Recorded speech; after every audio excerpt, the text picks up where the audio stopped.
Thanks, Steve, for that introduction, and thanks to everyone for listening in today. What we're going to do, I'm going to do a really brief, fast overview of diabetic neuropathy, and I just thought I'd put this up to set the scene for a typical case of someone who might come into your practice. So JJ, 6 years of type 2 diabetes, 12 months of bilateral foot and leg pain, and lancinating, allodynia present, worse at night, normal foot findings, and we could ask the questions of how can a diagnosis best be made and what type of therapy is appropriate. And hopefully you'll have some answers to that at the end of the session. So I'm going to give an overview of the prevalence and the burden of neuropathy, particularly painful neuropathy, etiology, presentation and diagnosis, current treatment, options and outcomes, and next innovations in care. So when we're talking about peripheral neuropathy related to diabetes, we are categorizing it according to whether somebody's lost sensation, whether they have pain only, or whether they have both. So we have the insensate foot, which is loss of protective sensation. It's a mix of small and large nerve fibers, and you may remember that we have different sized nerve fibers, large and small. They are responsible for motor activity, for sensory activity, and for relaying pain. So in the insensate foot, we would get a mix of small and large fibers.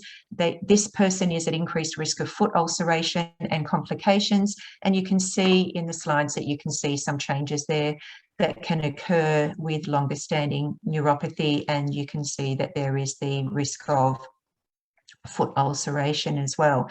Then we have painful neuropathy, and this often is present when there are no objective signs or loss of sensation. And it could be purely small fiber involvement, or it could be a mix of small and large fiber. And these feet often look very, very normal. And then you can have somebody who can have both reduced pain and sensation, which is called the painless, painful foot.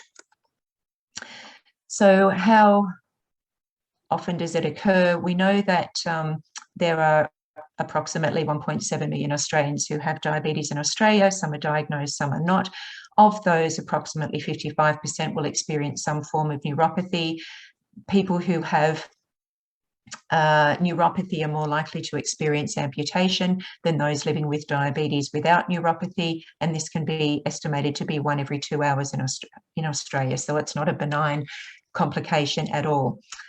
On the side, though, of pain, we know that from studies done overseas predominantly that approximately 21% of the population who have diabetes will experience painful symptoms, and that can often be a conservative estimate. So in Australia, this would equate to something like 375,000 people. We know that approximately 45% are refractive to treatment, and approximately there's more likely to be 200% more people using opioids to manage painful neuropathy than those who are living with diabetes without painful neuropathy. We know that there is a high incidence of side effects with medication, and we also know that this particular condition has significant morbidity and certainly decreased quality of life. So let's have a look at where it comes from. So we know that neurons are metabolically challenged. Neurons are obligate users of glucose, and when we have high glucose, even if it's marginally above the level of normal glucose, then that leads to elevated glucose in the nerve as well, which can lead to impairment of the cell, of the nerve, and cell death. And you can see here that in a healthy nerve, there is intact myelin cover, and there are quite normal nerve junctions here. But when you have an unhealthy cell, you can lose some of that cover in the myelinated nerves. You can also lose the integrity of unmyelinated nerves, and you have signals that aren't sent in a uniform way. So there are many reasons why we believe that how nerve damage can occur as a result of hyperglycemia. So we have the pathway of glycation, we have the pathway of impaired energy substrate use within the nerve, and we also have a perfusion pathway. All of these can lead to different abnormalities, which will ultimately lead to nerve dysfunction and death of fibres. So if we have a look histologically, what happens, we've got a normal nerve and different size nerves, a good count of them, and then in diabetes-related nerves, you can see that there's significant dropout within the nerve bundles. And we can also see as well the damage that occurs to blood vessels, where you can get thickening of the basement membrane and abnormal capillaries. So why do some people have pain and others don't? We don't really know. What we believe is that there are a variety of mechanisms that can lead from the damage in the periphery that will then create abnormal spontaneous ectopic firing of primary afferents that can be chemically or mechanically or thermally mediated. Inflammation can cause abnormal firing. This can also occur with spontaneous activity in deafferented spinal neurons, and we can also get reorganization of brain and spinal cord in terms of pathway and how signals are interpreted. And there's we know that there's loss of central inhibition as well in pain mechanisms. So it can be a combination of a variety of these potential mechanisms. So how do we identify it? We know that people may come with a variety of symptoms that range from pins and needles, burning, sharp electric type pain, could be sensitivity to things that don't normally have a painful sensation, or it can be a higher awareness of things that are commonly painful but become extremely painful, and commonly nocturnal distress. What we know in diabetic neuropathy is it's sensory nerves that are affected. It's the feet first. The symptoms are bilateral, generally equal in severity. They may come and go, and they are commonly nocturnal. If you get unilateral pain, consider other causes. So when we make a diagnosis, what we really need to do is take a quality history and basically exclude other causes, which may be musculoskeletal, which may be abnormal pathology, could be autoimmune, could be toxin. And once we've taken the history and we have a thought of what we're dealing with, then we could look at what is the objective evidence for pain. Nerve conduction studies aren't always helpful because they measure large fibre activity, whereas pain is transmitted in small fibres. Quantitative sensory testing is not always helpful. So what you need to understand is that pain can often be present in the absence of clinical signs and objective findings. We do know, though, that certain types of autonomic testing can be linked to painful neuropathy, or people who experience pain will also have some abnormal testing in these areas. And nerve fibre analysis has been shown to objectively link to painful neuropathy, reproducible, sensitive and complementary. So this is some work that I did earlier looking at punch biopsies. This is nerve density done by Kennedy in normal people with normal sensation. And we can see here in people with pain, they have almost devoid of small C fibres, which are the pain-carrying nerves. And there's significant difference in people with pain versus no pain in diabetes. This is, again, a research tool looking at areas of the brain that have metabolites that are involved in pain transmission. And we were able to show that in people with pain versus people without pain in diabetes, that NAA, which is a metabolite involved in pain transmission, is diminished in those in pain, or lower than those without pain. So what can we do about it? We know that improvement in glucose does not reverse structural changes. So it's not just as simple as saying improve your blood glucose and the pain will go away. It generally won't. So we know that if pain's been present for more than 12 months, it's unlikely to resolve spontaneously. We can look at minimising fluctuations in glucose, treating the symptoms, reassure that if you've got pain and normal sensation, you've got a lower risk of foot ulceration, and discuss acceptable outcomes. The reality is that pain is under-recognised and underappreciated by health professionals. Treatment's often suboptimal.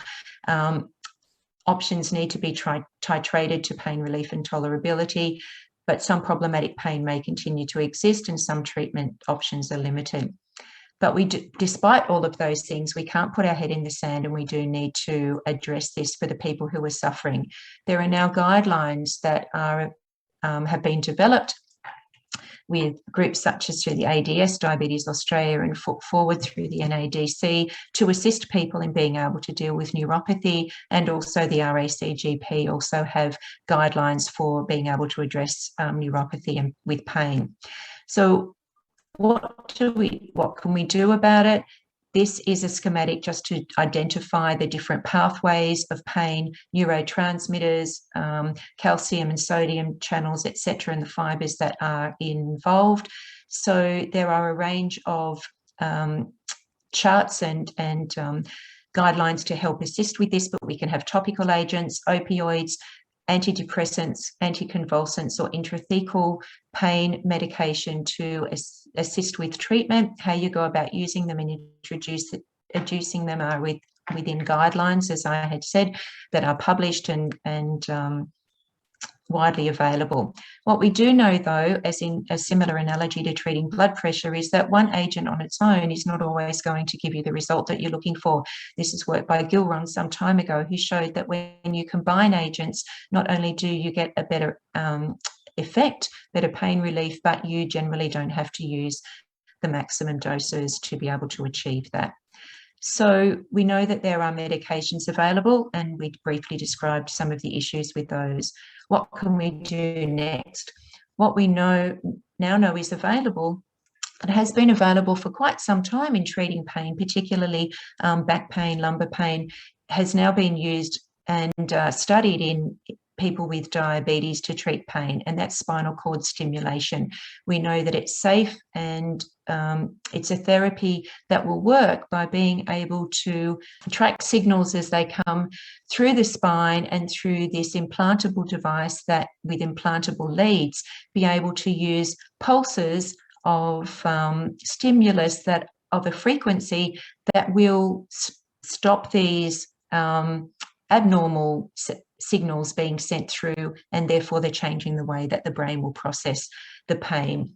It is TGA approved and evidence-based, and you'll be able to hear some more about the evidence for this in just a moment. So as the suggested pathways now for managing painful neuropathy are managing their diabetes.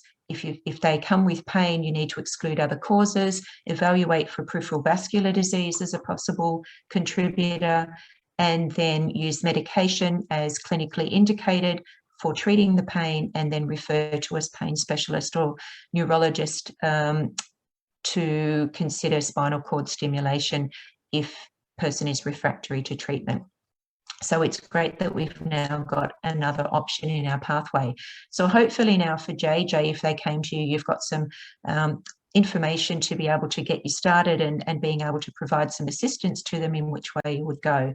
So in summary of painful diabetic neuropathy, it exists and many people experience it. It's not nice, and they're not imagining it. It can develop even when glucose is not excessively high and feet appear otherwise normal. On its own, it does not increase the risk of foot ulceration, but coupled with sensory loss, it does. Please don't put your head in the sand. If you're not sure how to manage it, look at the guidelines, seek assistance, or refer your patients to people who do know something about it. And we look to pharmacological and non-pharmacological treatment options that are now available. So thank you for listening, and hopefully we'll be able to not always cure, but hopefully be able to provide symptom relief to provide comfort to people who are suffering with this difficult to manage condition. And now I'd like to hand over to Dr. Lisa Brooks. Thank you. Thank you so much, Dr. Sorensen, and thank you for your wonderful presentation. My name is Lisa, and I'm a scientist with Nevro. I'm very pleased to share our results of a randomized controlled trial using high-frequency 10 kilohertz spinal cord stimulation as a treatment for painful diabetic neuropathy. So I'd like to, before we get started, I'd just like to mention that we do have a full publication on the 6-month results, which are the results that I'll share with you today as well. This was published recently in JAMA Neurology, and I would encourage you all to go out and check out the full data set.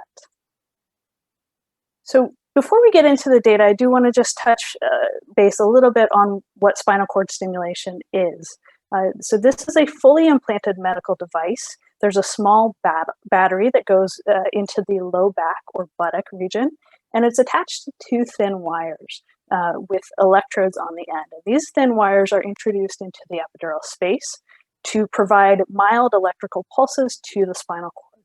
And this has been known for many decades now to be a good treatment for chronic pain conditions. It is a minimally invasive procedure, and it is fully reversible. So if the patient finds down the line that it doesn't work, you can just remove the whole system. The implantation is similar to having, say, a cardiac pacemaker placed. Patients also do a temporary trial before committing to the completely implanted system. So usually for about a week to 2 weeks, they will have a temporary system implanted, which means just the wires are placed into the epidural space, and they get to try it out. And if this works for them, then they would choose to proceed to the fully implanted device. The traditional approach with spinal cord stimulation has been to use low frequencies, so usually 40 to 60 hertz. And this has been used in medical practice for about 40 years now. The recent breakthrough with spinal cord stimulation has shown that a higher frequency, so 10,000 hertz or 10 kilohertz, is actually much more effective at relieving chronic pain. In thinking about diabetic neuropathy and what's been done before, so there's 2 prior randomized controlled trials with low frequency stimulation, both well designed and nicely done. 60 subjects in the top one there, and 36 in the bottom there. So a reasonable sample size. And what you see with these studies is average VAS score of baseline in both studies was about 7.3, and out to 6 months it decreased to 3.1 in the top study and 3.3 there in the bottom study. In thinking about responders, so this is the number of patients who have at least 50% pain relief from baseline. In the top study there by DeVos and friends, there was 69% of patients were pain responders and had successful treatment over 6 months in this group. In the bottom study there, with 36 patients randomized, they split it into daytime and nighttime pain, and you see 56% were responders at day, and then during the night, there was a lower responder rate, as nighttime pain can be a real struggle for patients with diabetic neuropathy. There's a publication a few years ago that looked at even longer term follow-up with some of these patients, so up to 5 years.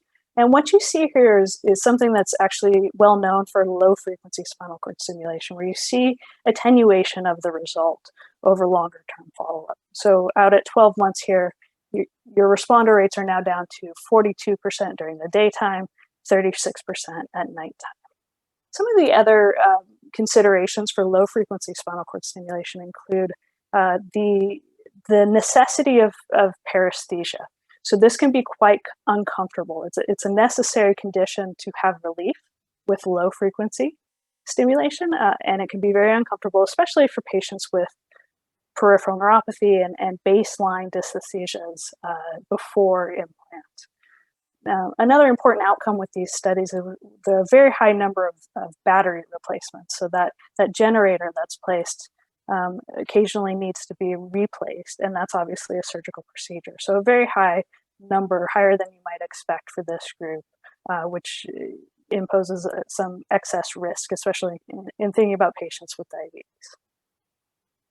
So the question that we were interested in is whether high-frequency 10 kilohertz stimulation could improve on the current data set. So we enrolled patients who were refractory to conservative treatments.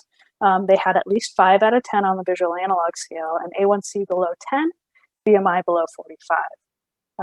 All patients were reviewed by independent medical monitors and randomized 1-to-1. So 216 total were randomized between conventional medical management and the stimulator, 10 kilohertz spinal cord stimulation.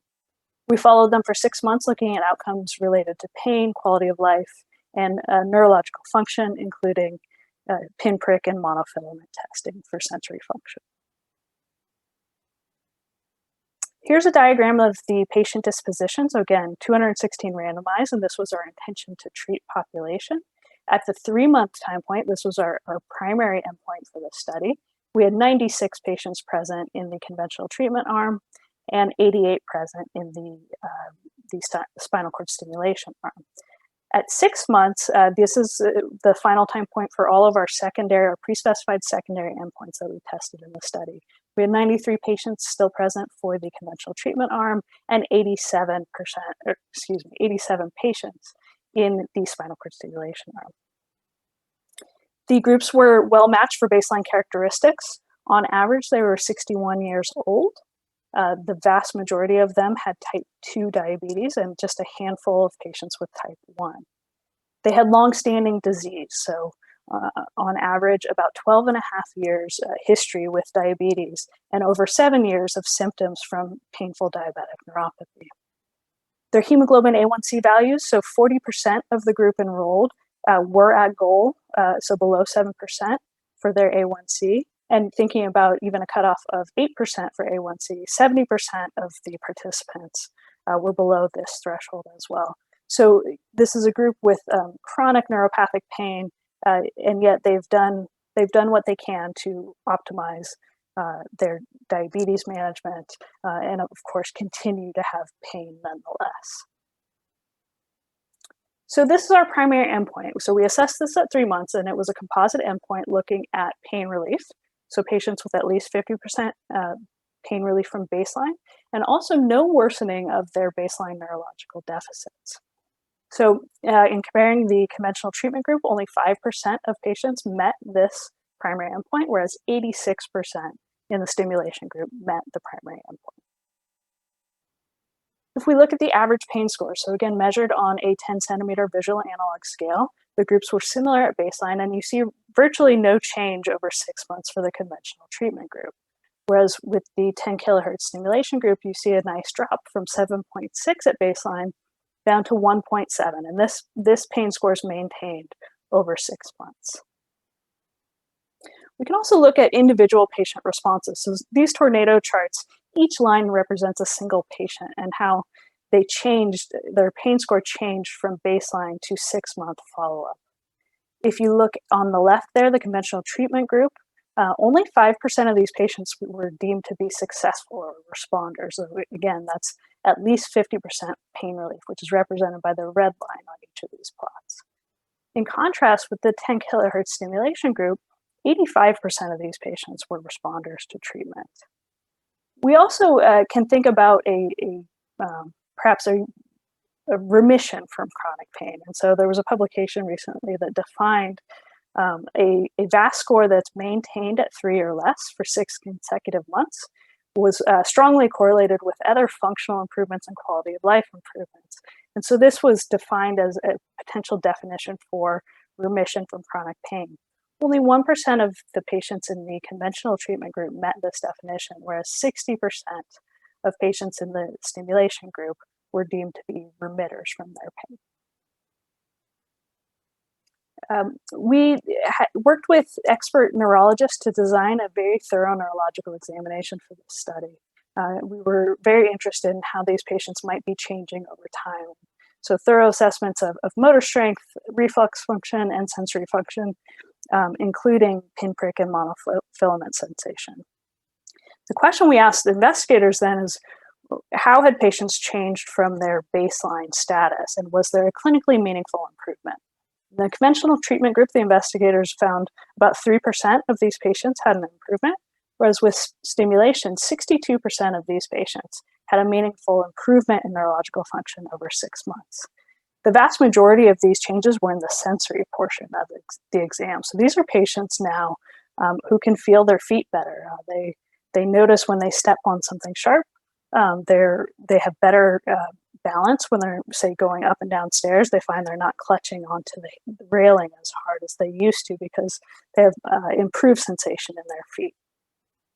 We also asked the patients about their experience with various dysesthesias, so including numbness, tingling, burning, and cold.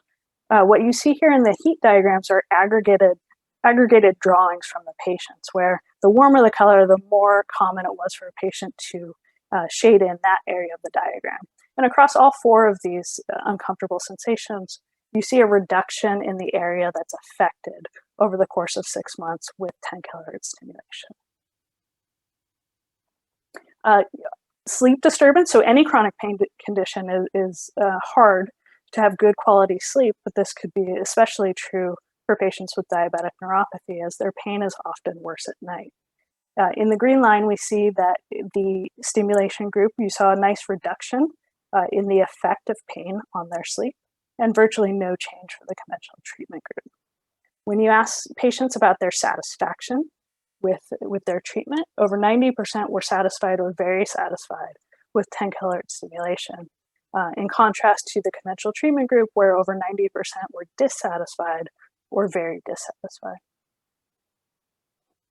Safety obviously is an important consideration for treating patients with diabetes, especially when you're thinking about a surgical intervention. We saw 3 patients develop infections, which is similar in rate to other publications for spinal cord stimulation, including on cohorts of patients without diabetes. There were 2 patients who had to have their devices removed because of their infections. And we can look at these patients in a little bit more detail. So I'll remind you that at the start of the study, about a third, almost a third of patients had a hemoglobin A1C in excess of 8%. However, we didn't see a strong correlation between elevated A1C and explants or development of infections. So you can see the actual A1C, the pre-implant A1C values for these 3 patients with infections ranging from 6.8 to 7.5. In thinking about any changes in A1C or in BMI over time, we saw no differences for either of these measures. So over 6 months, no changes in average A1C or weight for these patients. Nonetheless, there were specific patient examples where they did have dramatic changes in their activity levels, in their functionality, and in their management of their diabetes. So here's just one example of that. So a 59-year-old male diagnosed with diabetes in 1990 and diabetic neuropathy since 2015. Bilateral severe neuropathic pain and severe numbness, also in a diffuse pattern up to his shins. He was unable to work when he started the study. Also had significant kidney disease. You know, he had tried the medications. He had tried pregabalin, gabapentin. They really didn't help his pain, and the side effects were not tolerable. At the time of enrolling in the study, he managed his pain with daily duloxetine and occasional tramadol. His A1C at the start of the study was 8.2%. He's now 12 months post-implant. His pain has been reduced by 64%, so his average pain now is 2.7 out of 10. His numbness has been greatly reduced. He's able to go back to work. He's even seen improved kidney function, some weight loss, improved A1C values. He's discontinued all of his pain medications that he was on at the start of the study. And he's also decreased the daily need for insulin. So in addition to his great pain relief, his overall condition has greatly improved.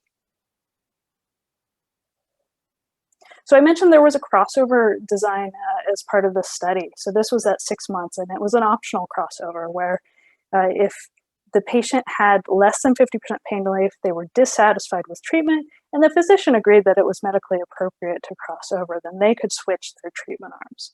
None of the patients in the 10 kHz stimulation group crossed over to conventional treatments, whereas 82% of that conventional treatment group crossed over to 10 kHz stimulation. So we have now completed all of the permanent implants from that crossover group, and we continue to follow these patients. We will follow these patients for a full 24 months, so stay tuned for future updates to the long-term data set for these patients.